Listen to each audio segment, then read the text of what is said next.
आज ही Doubtnut app download करें। Doubtnut पर होगा अब आपके सभी मैथ्स, केमिस्ट्री, फिजिक्स और बायोलॉजी डाउट्स का सफाया। बस अपने क्वेश्चन की फोटो खींचो, उसे क्रॉप करो और तुरंत वीडियो सोल्यूशन पाओ। Download now.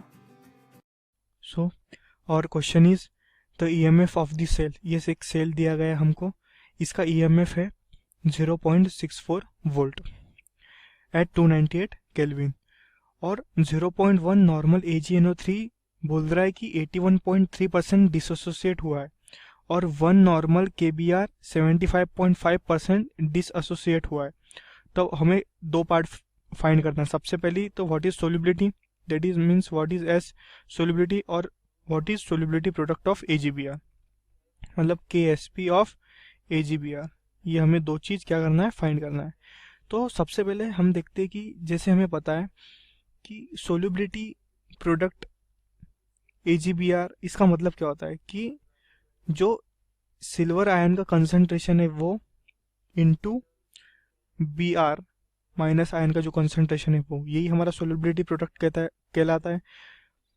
तो अगर हमें KSP सपोज मिल जाता है, अगर हमें KSP सपोज मिल जाता है तो हमारा सोल्युबिलिटी क्या हो जाएगा, अंडर रूट ऑफ KSP। तो सोल्युबिलिटी फाइंड करने के लिए हमें क्या सबसे पहले फाइंड करना पड़ेगा, सोल्युबिलिटी प्रोडक्ट। अब सोल्युबिलिटी प्रोडक्ट फाइंड करने के लिए हमें कंसंट्रेशन फाइंड करना पड़ेगा किस किस के, एक तो Br माइनस का कंसंट्रेशन कितना है यहाँ पर और एक तो Ag प्लस का कंसंट्रेशन यहाँ पर कितना है, ये फाइंड करना पड़ेगा। अब जैसे हमें पता है कि ये जो Br माइनस है ये हमें कहाँ से मिलेगा, KBr से मिलेगा और KBr कितना है, 1 नॉर्मल है और ये डिसएसोसिएट कितना हो रहा है, 75.5% डिसएसोसिएट हो रहा है। मतलब मैं ये बोल सकता हूँ कि जो हमारा 1 नॉर्मल KBr है इसमें जो Br माइनस है इसका कितना कंसंट्रेशन है, 1 नॉर्मल है मतलब, और ये डिसएसोसिएट कितना हो रहा है, ये डिसएसोसिएट हो रहा है 75.5/100, इतना डिसोसिएट हो रहा है। तो हमारे यहाँ से Br माइनस का कंसंट्रेशन कितना आ गया, 1 into 75.5/100 which is equals to कितना आ गया है, 0.755 मोलर। क्योंकि यहाँ पे एन फैक्टर कितना आ गया इसका, 1, एन फैक्टर कितना है यहाँ पे 1, तो मेरा Br माइनस का कंसंट्रेशन यहाँ से मुझे मिल गया है। सो अब मुझे Ag प्लस का अगर मैं कंसंट्रेशन फाइंड कर लेता हूँ तो मेरा KSP आ जाएगा, और अगर मेरा KSP आ गया तो मेरा क्या आ जाएगा, सोल्युबिलिटी भी आ जाएगी। तो सबसे पहले मैं अब मुझे क्या फाइंड करना है, Ag प्लस आयन का कंसंट्रेशन।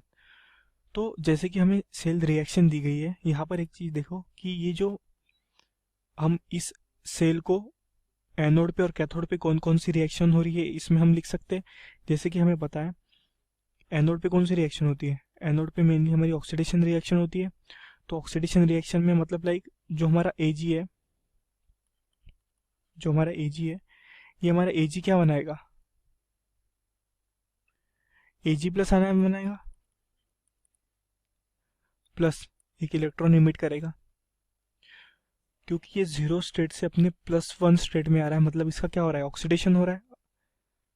और कैथोड पे क्या हो रहा है, रिडक्शन रिएक्शन होती है। मतलब ये जो मेरा AgBr है ये Ag में कन्वर्ट होगा, दैट इज ये जो मेरा Ag प्लस आयन है ये कन्वर्ट होगा Ag में बाय इन्वॉल्विंग 1 इलेक्ट्रॉन। सो ये जो मेरा Ag प्लस आयन फॉर्म होगा ये कहाँ पे होगा, एनोड पे, और ये जो Ag प्लस आयन फॉर्म होगा ये कहाँ पे होगा, कैथोड पे।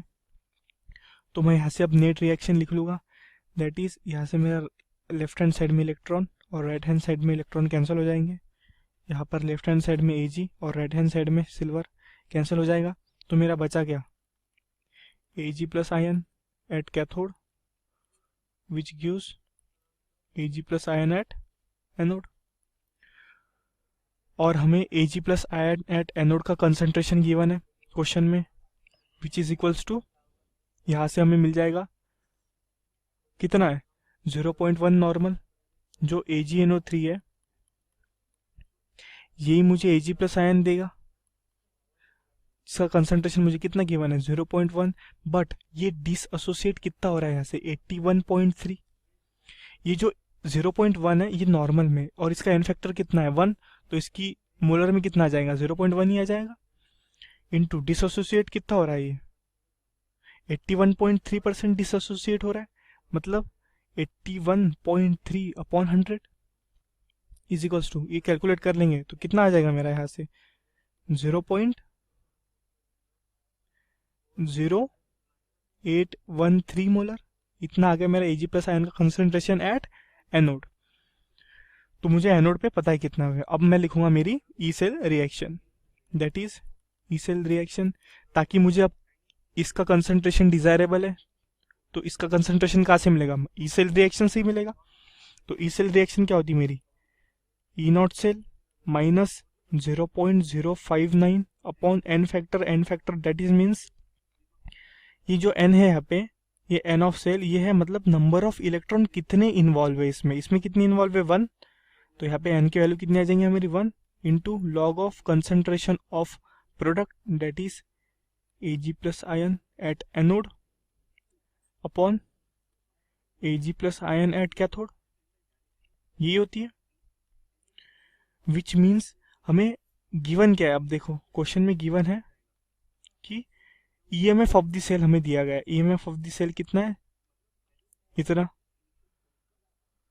और हमें पता है कि ई नॉट इस सेल के लिए 0 होगा क्योंकि कंसंट्रेशन सेल है, कंसंट्रेशन सेल है तो हमारा ई नॉट क्या हो गया 0 हो गया।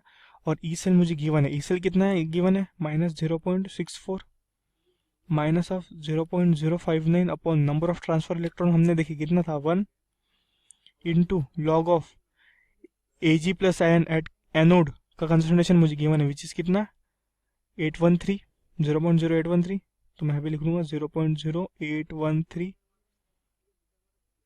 Molar upon Ag plus ion at cathode का हमें कंसंट्रेशन निकालना है। सो इस इक्वेशन को अगर हम कैलकुलेट कर लेंगे तो हमारा Ag plus ion at cathode का कंसंट्रेशन आ जाएगा विच इज इक्वल्स टू कितना आ जाएगा, आप कैलकुलेट कर लीजिएगा, मैं डायरेक्ट आंसर लिख लेता हूँ यहाँ पर at cathode which is equals to कितना आएगा 3.2 into 10 to the power -12 molar, ये आ जाएगा मेरा। अब मुझे निकालना क्या है सोल्युबिलिटी प्रोडक्ट। अब जैसे कि हमें पता है सोल्युबिलिटी प्रोडक्ट होता है हमारा जो Ag प्लस आयन का कंसंट्रेशन आया है और Br माइनस आयन का कंसंट्रेशन आया है, इन दोनों का प्रोडक्ट। तो मेरा Br माइनस का कंसंट्रेशन कितना आया है 0.755 और Ag प्लस आयन का कंसंट्रेशन कितना आया 3.2, तो मैं इन दोनों का प्रोडक्ट ले लूंगा। तो मेरा यहाँ से दूसरे पेन से लिख लेता हूँ, सोल्युबिलिटी प्रोडक्ट आ जाएगा 3.2 into 10 to the power -12 into 0.755, तो इन दोनों का हम प्रोडक्ट लेंगे तो हमारा सोल्युबिलिटी प्रोडक्ट आ जाएगा 2.416 इंटू 10 टू द पावर -12, और ये आ जाएगा हमारा किसका AgBr का, ठीक है इतना आ गया। और इसकी यूनिट क्या रहेगी हमारी m², क्योंकि दो कंसंट्रेशन का मल्टीप्लाई हो रहा है हमारा। अब हमें निकालनी, ये हमारा आ गया पहला पार्ट बी का आंसर। अब हम निकाला पार्ट ए का आंसर, तो पार्ट ए का आंसर निकालने के लिए क्या होता है हमारा सोल्युबिलिटी क्या होती है under root of solubility product ये होती है। तो under root of this that is 2.416 into 10 to the power -12 यही होता है अपॉन इंटू m का भी स्क्वायर अंडर रूट में। तो यहाँ से मेरी सोल्युबिलिटी कितना आ जाएगा, यहाँ से मेरा सोल्युबिलिटी आ जाएगा which is equals to 1.554 into 10 to the power -6 molar. So इस टाइप से हमने सोल्युबिलिटी एंड सोल्युबिलिटी प्रोडक्ट दोनों फाइंड कर लिया। अब सबसे पहले हम देखते हैं हमने किया क्या है। हमें क्वेश्चन में गिवन क्या था, हमें क्वेश्चन में गिवन था कि EMF of the cell given था और हमें कंसंट्रेशन गिवन था AgNO3 का और KBr का, जो कि AgNO3 81.3% डिसएसोसिएट हुआ है और KBr 75.5% डिसएसोसिएट हुआ है। और हमें फाइंड क्या करना था, सोल्युबिलिटी फाइंड करना था और एक तो सोल्युबिलिटी प्रोडक्ट फाइंड करना था। हमें पता है सोल्युबिलिटी प्रोडक्ट क्या होता है, प्रोडक्ट ऑफ दी जो भी जिसका भी पूछा गया है AgBr का, तो Ag का कंसंट्रेशन और Br माइनस का कंसंट्रेशन। तो हमें Br माइनस का कंसंट्रेशन तो यहाँ से हमें पता चल जाएगा कितना है, जो कि हमने निकाल लिया, दैट इज 0.755। अब हमें हमारा चैलेंजिंग था कि Ag प्लस का हम कैसे निकालें। तो नॉर्स इक्वेशन से हमें पता है कि ये सिचुएशन आनी है। तो जैसे कि मुझे Ag का एनोड पे पता था इतना है, तो Ag का कैथोड पे कितना निकालेगा, तो मैं नॉर्स इक्वेशन से मैंने निकाल लिया। और जैसे कि ई नॉट सेल 0 है, ये क्यों है, क्योंकि at concentration cell E naught cell हमारा कितना रहता है, 0 रहता है। कंसंट्रेशन सेल पे ई नॉट सेल हमारा क्या रहता है, 0 रहता है, इसलिए हमने यहाँ पे 0 पुट किया और बाकी सब वैल्यू हमने गिवन थी। तो हमने यहाँ से Ag प्लस आयन का कंसंट्रेशन निकाल लिया। और तो सोलबिलिटी प्रोडक्ट AgBr का क्या होता है, इसका प्रोडक्ट इंटू जो Br माइनस का हमने निकाला कंसंट्रेशन, उसका प्रोडक्ट। यहाँ से हमारा Ksp की वैल्यू आ गई। अगर हमारी Ksp की वैल्यू आ गई तो हमारी सोलबिलिटी भी आ जाएगा, विच इज क्या रहता है, under root of Ksp, that is solubility product का अंडर रूट। तो यहाँ से हमारा सोलबिलिटी भी आ गया। क्लास 6 से 12 से लेके नीट, IIT, JEE मेंस और एडवांस के लेवल तक 10 मिलियन से ज्यादा स्टूडेंट्स का भरोसा। आज ही डाउनलोड करें डाउटनेट ऐप या व्हाट्सएप कीजिए अपने डाउट्स 8400 400 400 पर।